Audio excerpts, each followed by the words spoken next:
Waqt seduta parlamentari 2 fil-għaxija l-Gvern ressaq d-dibatt tal-mozzjoni li turi solidarjetà u appoġġ mal-Speaker Dr. Angelo Farrugia wara li fl-aħħar jiem spiċċa fil-mira tal-attakk insensati mill-Oppożizzjoni, partikolarment mill-kap de facto Kerol Aquilina, kif espress fil-pubbliku f'numru ta' seduti li spiċċaw imħarbtin mill-Oppożizzjoni.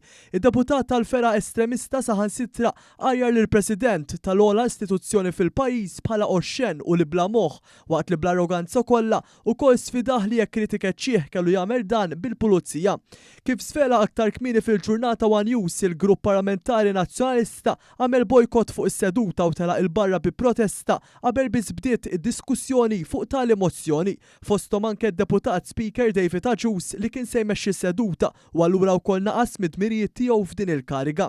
L-azzjoni tal-Oppożizzjoni li ma tuħux sem kienet ilha ppjanata biex ma joħroġ fid-der id-diskwit intern b'deputati li ma ridux juru l-appoġġ tagħhom lil Kerol Aquilina u lanqas ridu jidhru li qed joħorġu kontrih fil-beraħ.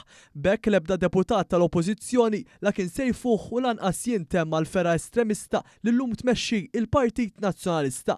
Fil-fatt tal-ħabta tas-7 ta' filgħaxija meta ttieħed il-vot fuq il-mozzjoni li kundannat l-aġir estremista ta' Aquilina waqt li wriet l-akbar solidarjetà mal-Speaker din għaddiet bil-voti tal-membri tal-Gvern biss. Sa dan it-tant waqt id-dibattitu intervjena l-Prim Ministru Roberta Bela li waqt li beda b'ringrazzjament l-Dr. Farrugia għad-dover, id-dedikazzjoni u l-imħabba tiegħu għall-pajjiż u kemm ilu fil-kariga, tkellem dwar il-fatt li jiġu mumenti fejn mhux kulħadd jaqbel ma' xi ruling li jingħata, però b'rispett lejn is-sedja kulħadd għandu jbaxxi rasu, imma sfortunatament dan mhux kulħadd jifhmu tenna Dr. Bela. Hawn tenna li fl-aħħar ġimgħat il-Kamra tar-Rappreżentanti rat atteġġjament xejn din jutus min-naħa tal-Oppożizzjoni li ddeskrivija bħala attitudni ta' kattiverija, aċċenna li l-ebda persuna imini ma jixraqilha tkun indirizzata b'dan il-mod, aħseb wara jekk din il-persuna tkun fit-tmun tal-ogħla istituzzjoni f'pajjiżna. Il-Prim Ministru nota li fiżjed minn 70 ruling li tat is-sedja fl-aħħar żmien l-Oppożizzjoni qatt ma appellat imqar għal wieħed minnhom. Is-sedja tat 67 ruling f'din leġislatura. Ma kontestawx wieħed li hu wieħed. Ħlief bit-tajjir, bl-insulti, bil-botti, imbagħad rajna f'dawn l-aħħar ġimgħat illi il-livell ta' insulti eċċeda kull limitu ta' dak li huwa tollerabbli. Li inti, membru parlamentari li llum laqqas ngħid li jistħoqilhom it-titlu ta' onorevoli minn esprima ta' dak il-kliem.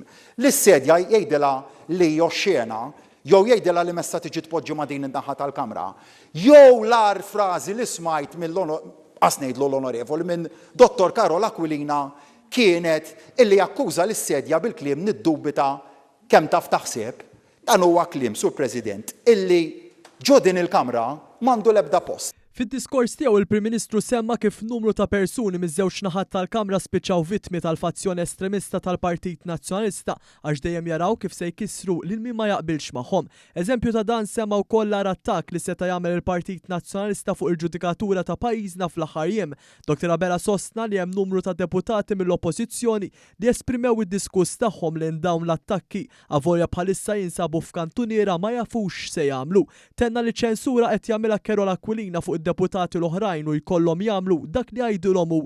Il-Prim Ministru għadda messaġġ b'saħħtu lill-poplu li l-atteġġjament tal-Oppożizzjoni mhuwiex dak li jixraq lil-Lawċin u l-Maltin tar-rieda tajba li jaħdmu b'mod ġenwin għal pajjiżna. Il-Prim Ministru temm jgħid li dan il-Gvern ma jemminx fl-attakki imma fl-investiment fin-nies.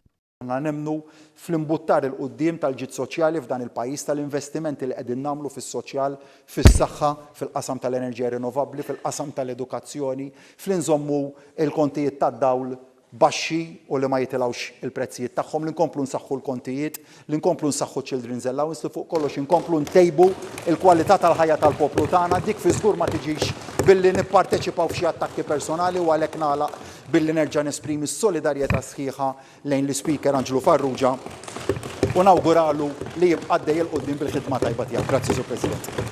Sa dan it-tant wara li l-Oppożizzjoni telqet il-barra mill-Parlament, Bernard Grech indirizza lill-midja fuq barra. Dan wara li kien diġà sejjaħ lill-ġurnalisti f'komunikat uffiċjali fl-4:05 qabel biss li seħħ fil-Parlament dwar dak li kien biħsibu jagħmel ftit wara, indikazzjoni li kollox kien ippjanat kif żvela One News it-tnejn filgħodu.